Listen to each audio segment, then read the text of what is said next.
추수기가 되면 쳐들어와서 모든 추수할 곡식들 이런 것들을 다 쓸어가 버리거든요. 그래서 우리가 사사 가운데 기드온이라는 사사가 있잖아요. 이 기드온이 하나님을 처음 만났던 상황이 그 아말렉 족속, 암몬 족속의 위협 가운데 그가 추수한 것을 빼앗길까봐 포도주 틀 속에 들어가서 손으로 이렇게 미라를 하나하나 까는 그런 모습을 성경에 기록하고 있거든요. 포도를 틀이면 크겠습니까? 겨우 사람 하나 들어가기 정도 큰 통이라 치면 그 통 속에 내가 들어가서 웅크리고 앉아가지고 한 움큼씩 한 움큼씩 그 밀을 손으로 까고 있다. 그렇게 해서 지켜야겠다. 근데 지금 그 상황이 우리 시편 118편의 상황이 그런 거예요. 다 빼앗기고 내가 남은 것은 아무것도 없고 내가 이 겨울, 이 추위 내가 다음에 또 곡식을 뿌려서 또 이렇게 종자를 뿌려서 곡식을 수확할 때까지 내가 먹고 살 길이 막막한 이 상황 가운데서 도대체 내게 남은 것이 뭐야? 생각해 보니까 하나님이 여전히 내게 계시다. 내 육신의 건강은 빼앗아갈 수 있잖아요. 그죠? 내 물질은 빼앗아갈 수 있고 내가 살아가는 삶의 터전, 내 삶의 기업들은 빼앗아갈 수 있어요. 그러나 내게서 절대로 빼앗지 못하는 것이 하나 있더라는 거예요. 그게 내 하나님이시다. 그리고 이 하나님 때문에 내가 다시 살아나고 오늘 말씀을 통해서 좀 살펴보면 이 하나님 때문에 내가 다시 회복되고 이 하나님 때문에 내가 다시 영원한 은혜와 복을 받게 되는 그 사실을 믿음으로 받게 될 때 내가 그 상황 가운데서 감사하게 되라. 이 하나님은 내게서 어느 누구도 빼앗지를 못하더라. 이 하나님의 내게 주시는 은혜는 아무도 막을 수가 없더라. 그래서 하박국 선지자가 그 하나님의 은혜를 깨닫고 고백한 것이 뭡니까? 내게 무화과 나무 열매가 없고 포도나무 열매도 없고 아무것도 없어도 나는 하나님 때문에 기뻐하리라. 다시 회복할 수 있다는 거예요. 내가 힘쓰고 애써서 내가 이룬 내 삶의 평안과 내 삶의 기쁨을 내가 다시는 빼앗기지 않겠다는 거예요. 그런 믿음의 고백들이 우리로 하여금 나의 하나님께 감사하라 이렇게 표현하는 거예요. 우리 시편 말씀을 보면 열 군데 여호와를 자기 하나님으로 삼은 백성은 복이 있다 이렇게 이야기해요. 다른 게 복이 아니다. 우리 아까 처음에 예배 시작 전에 불렀던 찬양 우리 찬송가 28장에 있는 복의 근은 하나님, 복의 근은 하나님 내게 임하시는 그 그러니까 우리가 다른 것을 복으로 생각하지 마시고 하나님이 나의 복이다. 하나님이 내 하나님이다. 이 신앙을 고백하고 이 믿음으로 살아가는 그가 복되다. 시편에 여러 군데 그렇게 표현을 하고 있습니다. 오늘 말씀에 보면 우리가 시편 118편 우리 6절, 7절 말씀을 한번 읽어볼까요? 3절 펼쳤으니까 6절, 7절의 말씀 보면 여호와는 내 편이다. 그런 표현이 나오죠. 7절에도 여호와께서 내 편이다. 이런 표현을 써요. 하나님이 내 편이시다. 세상에 어느 누구도 내 편이 아닌데 어제 간증을 하신 그 분이 미술 심리, 이게 작가면서 그림을 그리는 작가면서 미술 이런 것들을 이용해서 이제 아동 심리나 심리를 치유하는 그런 전문가더라고요. 근데 이분이 이제 어제 긴장을 많이 했는지 아니면 원고를 쓰는데 난독증이 있었는지 그건 잘 모르겠지만 원고를 뜨듬뜨듬 읽고 들을 때 처음에 좀 불편했어요. 근데 제가 그 간증을 끝나고 묵상하면서 그럼 이분이 말하고자 했던 게 뭘까? 이분이 말하고자 했던 게 뭘까? 자기가 어릴 때 학대받는 가정 13살 어린 나이에 어머니가 그 펄펄 끓는 미역국을 양동이의 머리에 지게 해서 사람들에게 주라고 했을 때 그 펄펄 끓는 미역국을 머리에 이고 가다가 쏟아서 온몸에 화상을 입었던 그런데도 어머니가 자기를 돌보지 않고 할머니가 와서 그 화상으로 진물이 흐르는 그 등에 소금을 한 대박 뿌렸다는 거예요. 그 감염을 막는다. 얼마나 고통스러워서 몇 번 살았죠. 그 가정에서 탈출하겠다고 마산의 한일합섬에 와서 거기서 공부하고 일하고 그 어려운 환경들을 어떻게 하든지 견뎌내려고 애를 쓰고 또 그렇게도 안 되어서 결혼을 이번에 2번 했다 2번 실패했더라고요.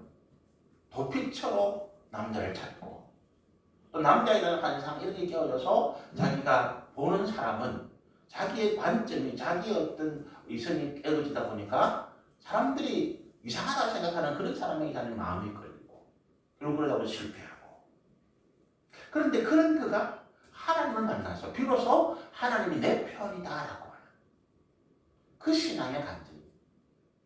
이 땅에 아무도 내 편이 아니었는데 어머니도 아버지도 형제도 남편도 아무도 내 편이 아니었는데 그래서 나는 혼자서 고독하고 혼자서 외롭고 내 혼자서 살아남기 위해서 죽을 힘을 다해서 별짓을 다 해봤는데 그런 내 인생이 너무 힘들었는데 그 하나님이 내 편이다. 그 간증. 그래서 하나님을 찬양할 수밖에 없더라. 자기가 공부해서 미술대학을 나오고 박사학위를 따고 지금 무슨 뭐 대학교의 교수로 존경받고 그거 아무것도 아니더라. 마지막에 그분이 그런 얘기 하잖아요. 박사 교수 그거 다 개나줘버려라. 그럼 그분이 사과하더라고요. 이곳에 박사님 교수님 계시면 미안하다. 내게 하나님이 그렇게 중요하기 때문에 내가 울타리로 삼았던 그런 박사학위 교수라고 하는 게 아무것도 아니더라. 제가 그 감정을 가만히 생각하면서 그래 하나님은 내 편이야. 어떤 때는 자식도 내가 참 사랑하는 자식도 내 편이 아니에요. 이 땅에 어느 것도 내 편이 아니에요. 근데 그 상황에서 하나님이 내 편이다. 그래서 그 하나님을 나의 하나님으로 삼는 자의 복이 그 가운데 있는 것이죠. 그래서 우리가 구약시대에 선지자들의 메시지를 다 살펴보면 동일한 어떤 주제가 나오잖아요. 그게 뭡니까? 하나님께서 우리 하나님을 알아내는 거예요. 이 고난 가운데, 이 어려움 가운데 하나님이 우리 하나님이다. 왜 그것을 잊어버리고 엉뚱한 우상, 엉뚱한 나라, 엉뚱한 것을 붙잡고 거기에 살려달라고 매달리고 있느냐는 거예요. 하나님이 우리 하나님인데 너희가 그 하나님께 돌아오라. 이것이 구약시대의 모든 선지자들의 메시아의 저는 공통적인 주제라고 봐요. 지금도 마찬가지죠. 지금도 세상을 떠난 또는 믿음 가운데 연약한 하나님을 의지하다가 낙심한 사람들에게 그 사람들의 간증의 공통점이 뭡니까? 하나님이 나를 버린 줄 알았는데 나는 이제 하나님을 안 믿는다고 떠났는데 그런데 하나님은 끊임없이 나에게 말씀하시기를 내가 네 하나님이다. 그걸 좀 알아달라는 거예요. 그리스도의 사랑이 그거잖아요. 예수님께서 십자가에 죽으심으로 하나님께서 우리를 사랑하시는 그 사랑을 어떻게 했다고요? 확실히 입증했다는 거예요. 하나님은 내가 네 하나님이다. 그래서 어떻게 하라고요? 헛된 우상을 섬기고 세상의 어떤 물질이나 명예나 권세를 의지하고 사랑을 의지하고 환경 바라보던 그런 것들에서 네가 좀 돌아와라. 예레미야에서도 하나님께서 예레미야를 통해서 이 백성이 2가지 범죄했다. 어떤 범죄입니까? 첫 번째는 복에 거는되는 나를 버린 것이다. 이스라엘 백성들의 죄가 다른 게 아니라는 거예요. 하나님을 떠나는 것 자체가 죄다는 거예요. 집 떠나는 고생인 거지. 부모님 떠나는 고생인 거예요. 그것도 그 부모가 능력이 한이 없고 우리 가운데 베푸시는 은혜와 자비와 긍휼이 한이 없어서 우리의 모든 것을 채우시고 지키시고 은혜 주시는 분이 떠났더라는 거예요. 복에 겨워서. 2번째 죄는 뭡니까? 다른 웅덩이를 받더라는 거예요. 물의 고는 복에 거는 되시는 하나님을 떠나서도 또 죄고 2번째 죄는 돌아오지 아니하고 다른 우상을 섬기고 내게 복을 주는 다른 존재를 찾았더라는 거예요. 그런데 그것이 뭡니까? 웅덩이를 받기는 받는데 물이 나오기는커녕 물을 담기는커녕 밑이 터져가지고 다 새버리는 웅덩이더라고요. 2가지 죄죠. 우리가 하나님을 떠난 것, 그 하나님을 다시 돌아오지 아니하고 우리 스스로 내가 살겠다고 몸부림치고 발버둥치고 이게 죄라는 거예요. 그럼 이렇게 할 수 있죠. 내가 그럼 살려고 발버둥친 게 뭔 죄입니까? 그렇잖아요. 내 죄라고는 내가 그 문제예요. 내가 내 새끼들 데리고 내 가정에서 내가 어떻게 하든지 이 세상에서 살아가려고 발버둥쳤는데 그게 무슨 죄입니까? 어제 그 간증하시는 그분이 그랬나요? 그게 무슨 죄냐는 거지. 내가 살아남기 위해서 내 부모도 나를 지켜주지 못하고 내 남편도 내게 힘이 되지 못하고 그래서 내가 혼자 살겠다고 발버둥 넘치고 그렇게 해왔더니 무슨 죄입니까? 근데 그분이 그게 죄였다고 고백하는 거잖아요. 그게 죄였다고. 그게 내가 내 인생을 내가 주인으로 살고 된 문제라고. 그래서 예수님께 따라오겠다는 거예요. 우리가 주님 안에서 노력해야 되는 거예요. 그래서 모든 것이 주 안에서라고 하는 거예요. 예수 그리스도 안에서 우리가 노력하고 예수 그리스도 안에서 힘을 다하고 예수 그리스도 안에서 우리가 우리 인생의 삶을 위해서 살아가는 것이 복되더라. 하나님 안에서. 하나님 밖에서 아무리 애쓰는 것 죄더라는 것입니다. 결국 죄더라. 그걸 깨닫게 되더라는 거예요. 내 자식을 위해서 내가 내 새끼 우리 드라마나 영화 보면 많이 나오잖아요. 부모가 범죄한 자식을 막 이렇게 살리기 위해서 감춰주고 숨기기 위해서 더 큰 죄를 짓고 근데 그 부모가 이렇게 항변하죠. 내가 내 새끼를 사랑하고 내 새끼를 위해서 내가 그런 게 뭔 죄입니까? 그게 죄 아닙니까? 죄더라라고 하는 거예요. 죄더라.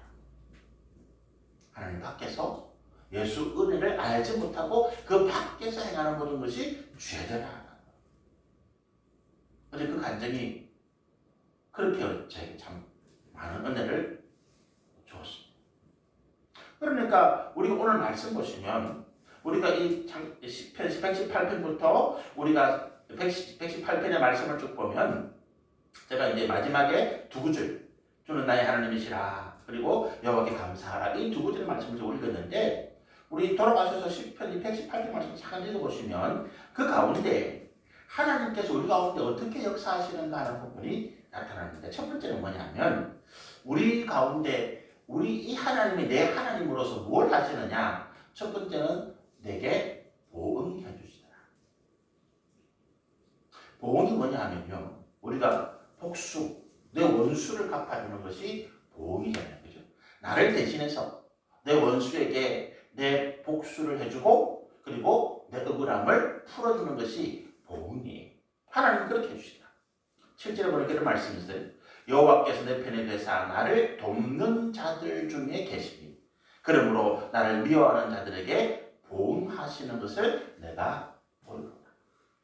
하나님이 내 편에 계셔서 나를 돕는 자들 가운데 계시고 이 하나님께서 나를 미워하고 나에게 고난과 환난과 고통을 주었던 이 모든 내 원수들에게 내 원한을 갚아주시더라라고 하는 것입니다.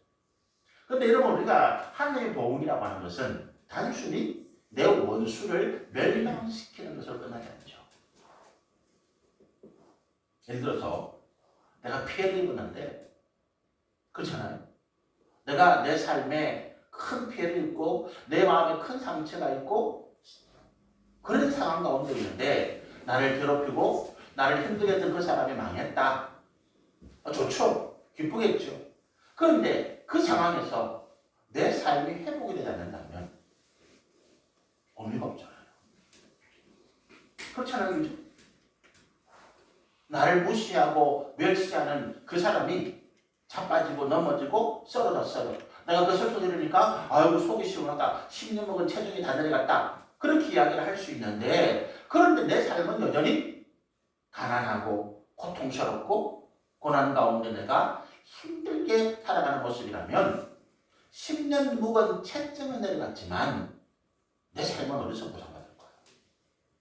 그래서 우리가 하나님의 보응이라고 하는 것은 이거예요. 나를 회복시켜 주신다. 그러니까 진짜 보응이 뭡니까? 우리가 10편 23편 5절에 그런 말씀이 있잖아요.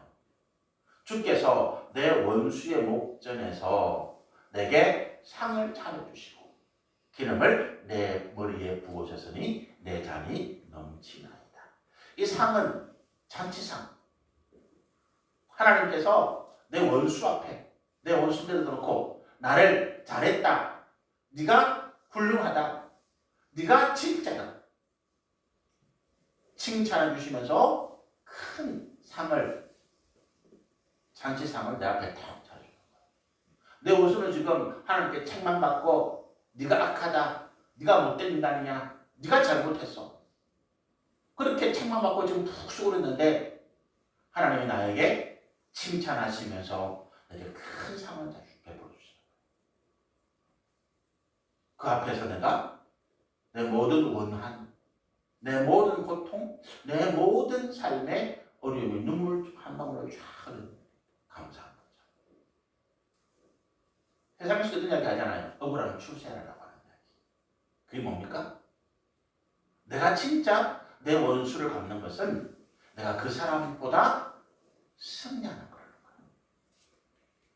내가 그 사람에게 승리하는 거라는 거예요. 그 사람이 안 망해도, 나에게 힘들게 하고 나를 고통스럽게 하는 그 사람이 망하고 자빠지고 그 가정의 자녀들이 뭐 저주를 받고 그렇게 안 해도 그 사람이 내게 와서 무릎을 꿇고 미안합니다.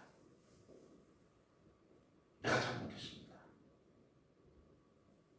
그리고 하나님께서 내게 은혜를 베푸셔서 내가 그 사람보다 더 뛰어난, 더 승리하는 모습 가운데 있을 때에 그 사람은 안 망해도 그죠?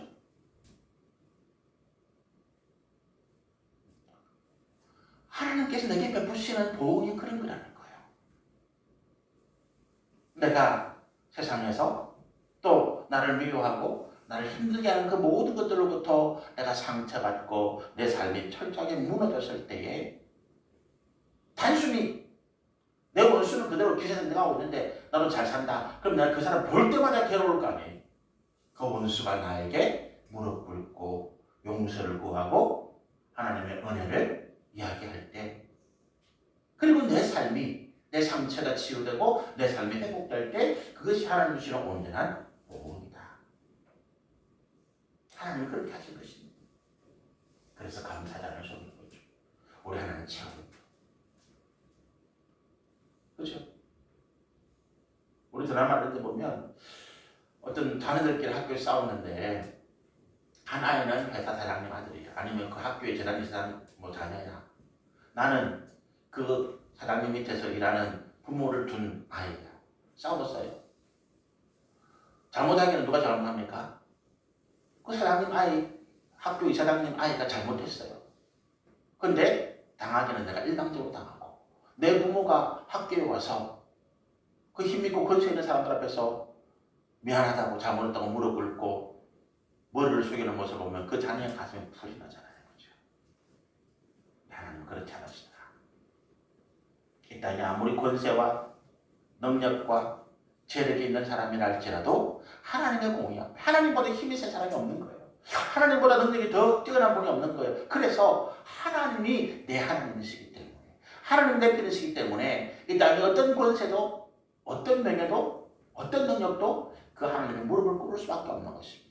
하나님 내 편인 거야. 하나님 나를 딱 보아하시면서, 야, 니 지금 잘못했다 그래. 니 나쁜 놈이잖아. 네가 감히 내 사랑하는 자녀이 그렇게 해서 이 나쁜 놈이. 그럴 때 그거 어떻게 해요? 그 앞에 무릎을 꿇고 잘못했다고 숨길 수밖에 없는 거예요. 그러면서 내 무너진 자존심, 내 마음의 상처가 회복되고 내가 빼앗겼던 모든 것들을 배나 다시 회복하는. 그죠? 내가 원래 빼앗겼던 것을 찾을 뿐만 아니라 배상이잖아요. 왜 배입니까 이게? 내가 100만 원 빼앗겼어요. 근데 그 사람이 나를 폭행해서, 나를 포갑해서 억지로 강제로 빼앗아갔어. 그럼 100만 원 안 돌려줍니까? 아니, 200만 원, 300만 원, 400만 원을 배상금으로 돌려주는 거죠. 하나님 우리가 주시는 복음이 그러하시다. 그 하나님이 내 하나님입니다. 그런데 우리가 어찌 그 하나님께 감사하지 않을 수 있겠느냐라고 하는 거예요.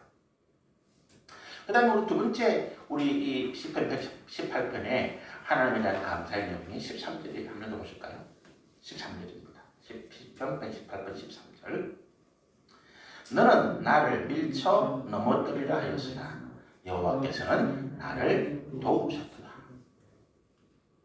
여러분, 이 세상에서는 힘이 있는 사람이 이기게 됐어요. 그래서 제가 요즘 제일 듣기 싫은 말이 이런 말이에요. 정의가 뭐가 정의냐? 끝까지 살아남은 사람, 끝까지 이긴 사람의 그 행위가 정의다라고 하는 거예요. 그런 들을 때, 그래서 또 그런 이야기 하죠. 역사는 승자의 편이다. 이런 이야기를 해요. 역사의 기록 가운데 예를 들어서 우리가 이 고려 말의 충신인 갑자기 생각나는 있었잖아요. 근데 이성계 또 그 아들 이방원이 정몽주죠. 정몽주를 죽이고 고려를 멸망시켰습니다. 그런데 그 당시에 이성계가 또는 이방원이 왕이 되었을 때는 정몽주를 어떻게 평가했을까요? 이거는 악당이야. 죽을 수밖에 없는 죄인이죠. 그래서 죽인 거지. 쿠데타를 일으킨 사람이 그 반대편에 있는 사람들을 어떻게 만듭니까? 이거는 뭐 반드시 죽을 수밖에 없는 죄를 지었기 때문에 우리가 하늘을 대신해서 이들을 응징한다 이렇게 나오잖아요. 그래서 역사는 성자의 기록이다. 이런 이야기를 해요. 그런데 저는 그게 동의가 안 됩니다. 불과 100년 뒤에 그 세조의 아들, 태종의 아들들이, 태종의 자손들이 왕이 되어서 이 정몽주를 가장 뛰어난 충신으로 높이는 거예요. 세조임금을 반대해서 죽었던 사육신 있잖아요. 그때는 처참한 형벌 가운데 왕에게 영모를 한 죄로 죽었어요. 그런데 그 뒤에 그 세조의 아들들이 왕이 되었을 때 어떻게 합니까? 이 사육신은 가장 위대한 충신이다라고 높임을 만든 거예요. 역사는 상당히 이렇게 합니다. 역사는 이긴 자가 정의가 아니에요. 정의가 승리하고 시간이 걸리고 또는 조금 어떤 고난과 어려움이 있다 하더라도 하나님의 공의는 반드시 있다는 가운데 성장이 되었습니다. 하나님의 역사는 공의와 정의의 기록입니다. 그렇잖아요. 우리가 나를 밀쳐넘어뜨리는 사람이 있어요. 왜? 내 것을 빼앗기 위해서. 우리 CU에 가시다 보면 뭐 그런 걱정이 없으세요? 내가 지금 잘 되고 있어. 그런데 이게 소문이 내 주위에 어떤 사람이 탁 치고 들어올까봐 염려하는, 그죠? 뭐 그럴 수 있잖아요. 우리 중소기업을 하시는 분들이 힘들게 기술을 개발했는데 대기업체에서 우리 회사 납품해라. 그래가지고 납품을 조건으로 그 기술을 빼앗아가고 나중에는 납품도 못하게 하는 그런 일들도 있어요. 제가 본 적도 있고. 그럴 때 너무너무 억울하고 어디가 사소할 게 없어. 나는 정말로 잠자지 않고 피땀 흘려 내 기술 개발했는데 그것을 다 빼앗기고 내 사업체도 힘들어질 때 하소할 게 없어. 그때 내게 힘만 있었다면, 우리 그런 이야기 하잖아요. 그때 내게 힘만 있었다면 내가 그렇게 억울하게 당하지 않았을 텐데. 우리 인생이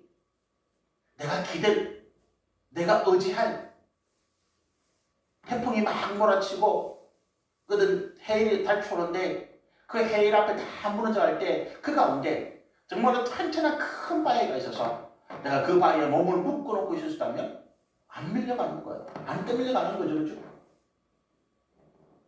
우리 하나님께서 우리 가운데 그런 의지가 되어 주시다.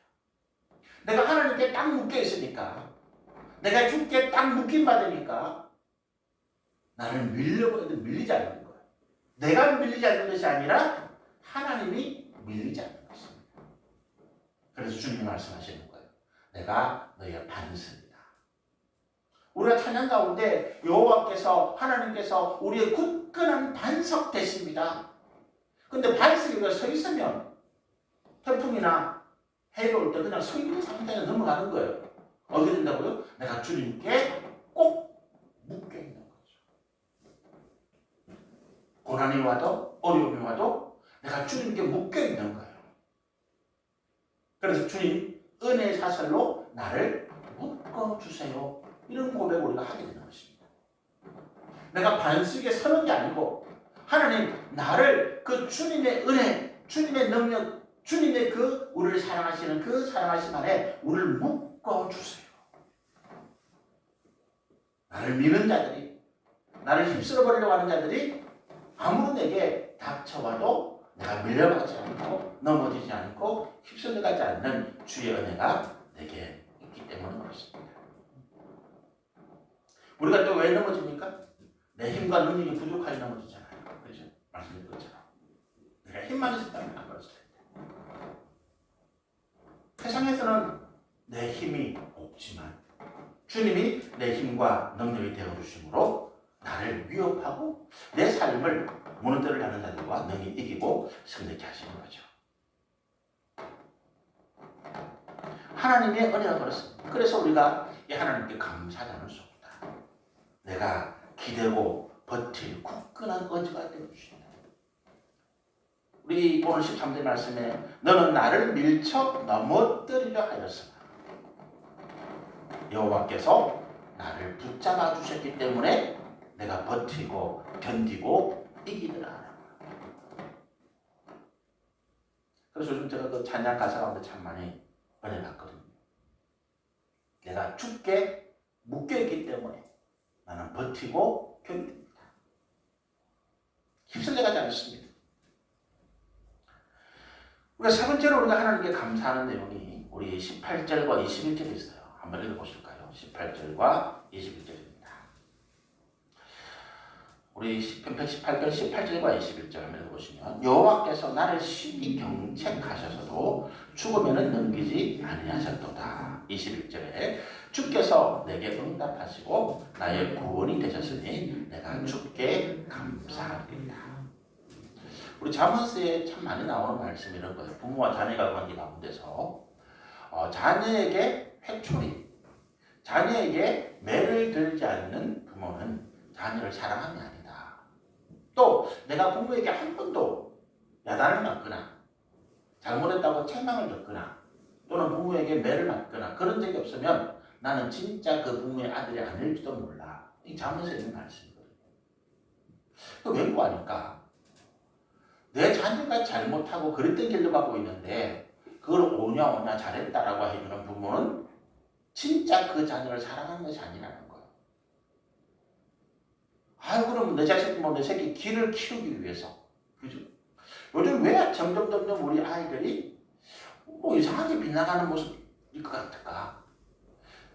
우리 부모들이 자녀들을 책망하고 야단하는 것을 못하기 때문에.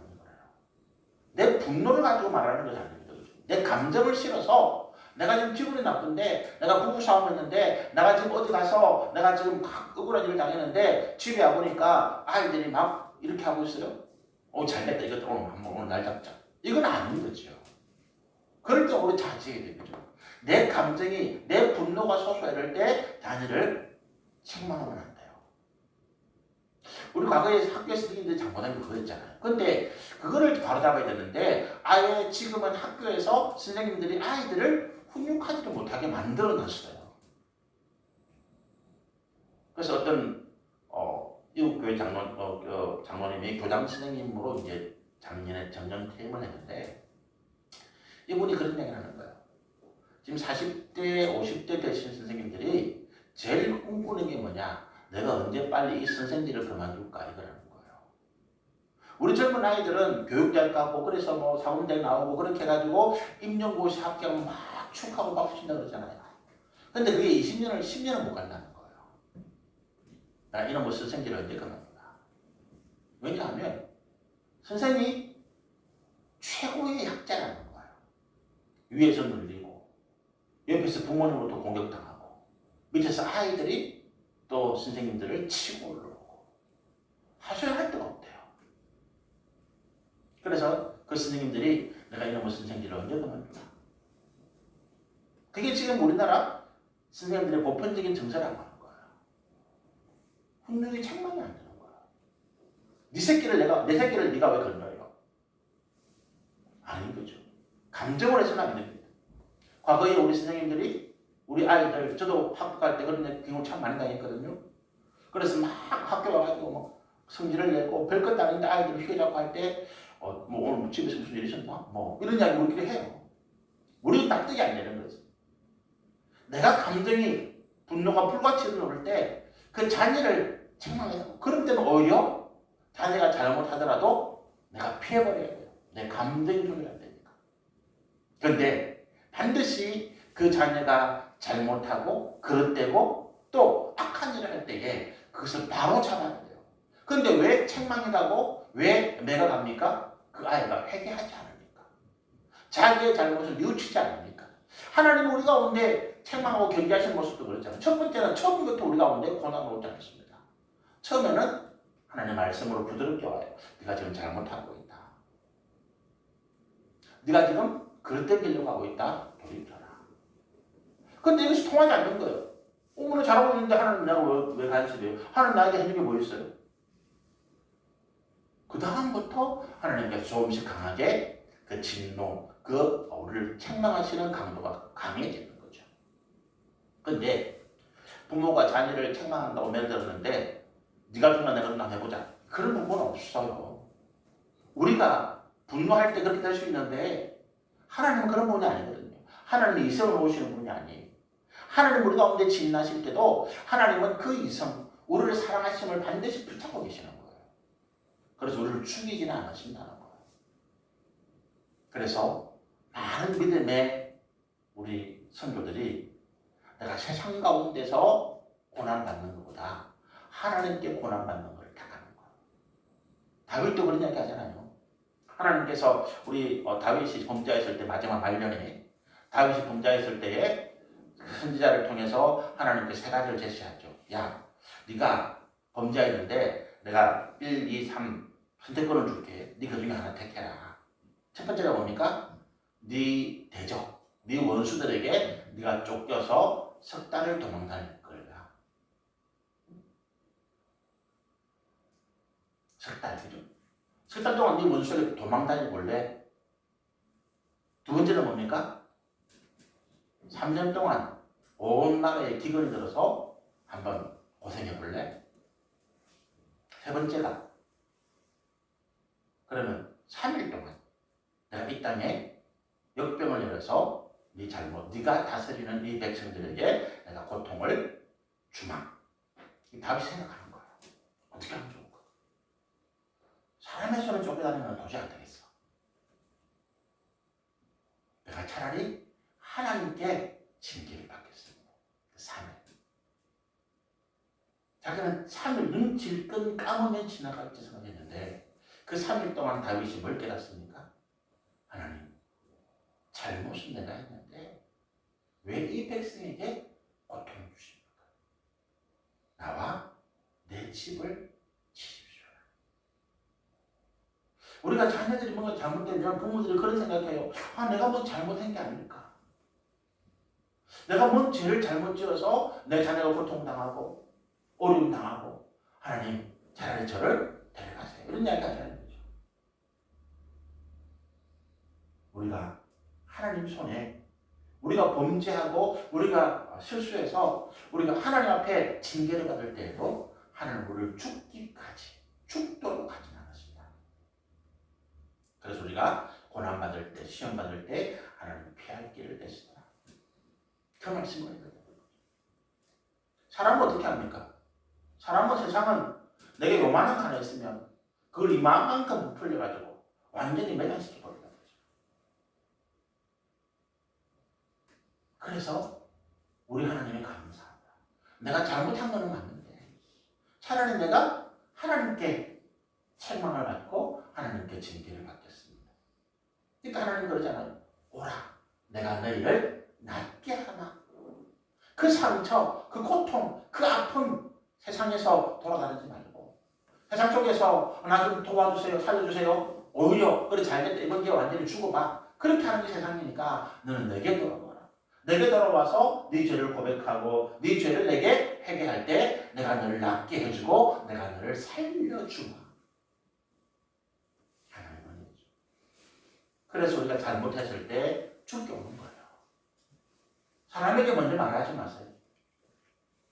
내가 그거 잘못한 게 있는데 사람에게 먼저 고백하지 말고 하나님께 와서 고백하고 그 다음에 용기를 얻고 마음의 평안을 가지고 그 사람에게 고백하십시오. 먼저 하나님 내 죄를 고백하고 그 다음에 까먹지 마세요. 나 하나님 용서받았으니까 사람에게 이게 아니고 용기를 얻는 거야. 그래 내가 저 사람에게 내가 고백할 수 있는 내 진심을 담아서 고백할 수 있는 용기를 하나님께 얻고 먼저 하나님께 고백하십시오. 네 번째로 하나님이 나를 구원하실 뿐만 아니라 형통케 하시라. 25절과 20절 말씀 보실까요? 보세요. 25절 20절 말씀 보시면 이런 말씀이 있어요. 여호와여 구하옵나니 이제 구원하소서. 여호와여 우리가 구하옵나니 이제 형통하게 하소서. 여호와의 이름으로 오는 자가 복이 있으며 우리가 여호와의 집에서 너희를 축복하였도다. 그런데 우리가 25절에 주목해야 될 단어가 뭐냐면 이제라고 하는 거예요. 여호와여 구하옵나니 이제 조건이 갖춰진 거예요. 그죠?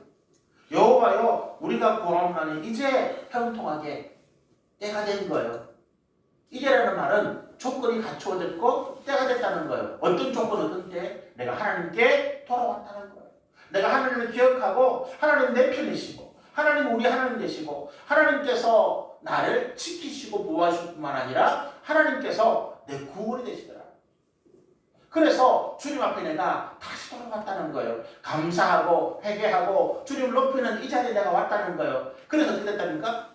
하나님께서 나에게 진노하시고 벌을 주시고 내 가운데 내 삶을 더 흉악한 가운데 빠뜨리는 것이 아니라 이제 복을 주실 때가 되었다라고 하는 거예요. 그래서 하나님 우리를 부르시는 두 가지 목적이 있어요. 첫 번째는 우리를 고치시는 것. 두 번째는 우리를 형통한 은혜 가운데 주시는 것. 감사합니다.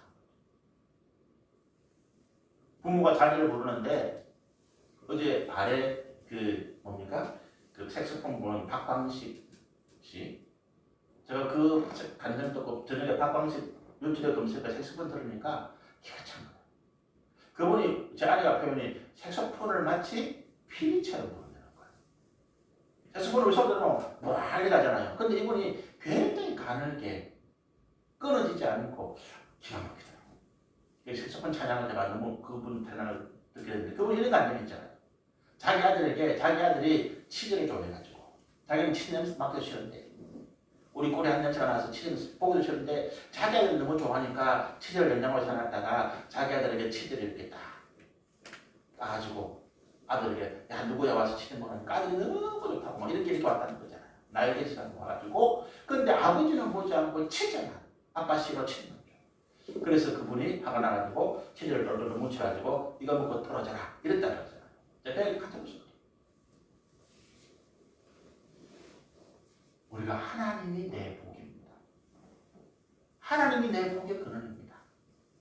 하나님 주시는 물질도 좋고 하나님 주시는 건강도 좋고 하나님 내 삶에 주시는 여러 가지 평안도 좋은데 나는 하나님이 더 좋습니다. 우리 말로라도 오늘 감사하시면서 말로라도 하나님 내 사업 잘 되어주셔서 감사합니다. 내 자녀 어려운 가운데 빠지지 않고 행동하여 주셔서 감사합니다. 뭐 내 집안, 내 건강, 감사함이 참 많잖아요.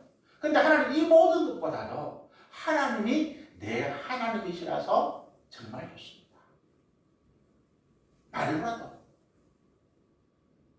제가 하나님께 정말 치즈 하나 주니까 이거나 먹고 떨어져라 이게 아니고 야 내가 너에게 뭐 해줄지 뭐 있겠냐. 그렇죠? 이 하나님 앞에 우리가 감사하고 이 하나님께서 우리 삶을 형통케 하시고 26절에 보니까 축복을 빌어주는 자를 보낸대요. 제가 그런 사람입니다. 여러분.